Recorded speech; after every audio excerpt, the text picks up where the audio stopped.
मुंबई महाराष्ट्रात मराठीचा आग्रह चुकीचा नाही। मराठी येत नसणाऱ्या रिक्षा टॅक्सी चालकांना मराठी शिकवू, यावरून विवाद नको। मुख्यमंत्री फडणवीसांकडून भूमिका स्पष्ट। बंदची हाक देऊन सामान्य जनतेला बेठीस धरणार असाल तर याद राखा, गाठ मनसेशी आहे। मनसेचं अमराठी रिक्षा चालकांना इशारा, तर ठाण्यामध्ये मनसेकडून ही बॅनरबाजी। रिक्षा टॅक्सी चालकांना अडचण नाही, मग निरुपमांना का? आज आनंदिगे असते तर निरुपमांना कांचिलात लगावली असती। किमान चिंदेंनी तरी आता तसं करावं, संदीप देशपांडेंचा निशाणा। आपच्या राज्यसभेमध्ये विलीनीकरणाच्या सर्व प्रक्रिया पूर्ण, खासदारांच्या अपात्रतेचा प्रश्न उद्भवत नाही। विलीनीकरणाशी संबंधित सर्व औपचारिकता प्रक्रिया मंजूर, सूत्रांची माहिती।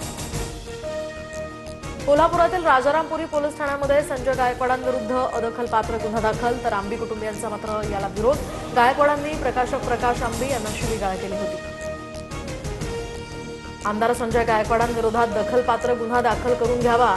शिवाजी कोण होता या पुस्तकाचे प्रकाशक आंबींची मागणी, तर आज पुन्हा या संदर्भात एसपींना भेटणार, अन्यथा कोर्टात दाद मागण्याचा इशारा। अत्याचारी भोंदू अशोक खरात विरोधात नाशिकमध्ये आणखी एक गुन्हा दाखल, तर आईवडिलांच्या मृत्यूचा योग टाळण्यासाठी 8,76,00,000 रुपये उकळले।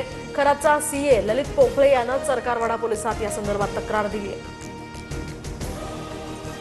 भोंदू मनोहर भोसले पुन्हा गजाआड, तर कुर्डुवारी पोलिसांकडून त्याला बेड्या।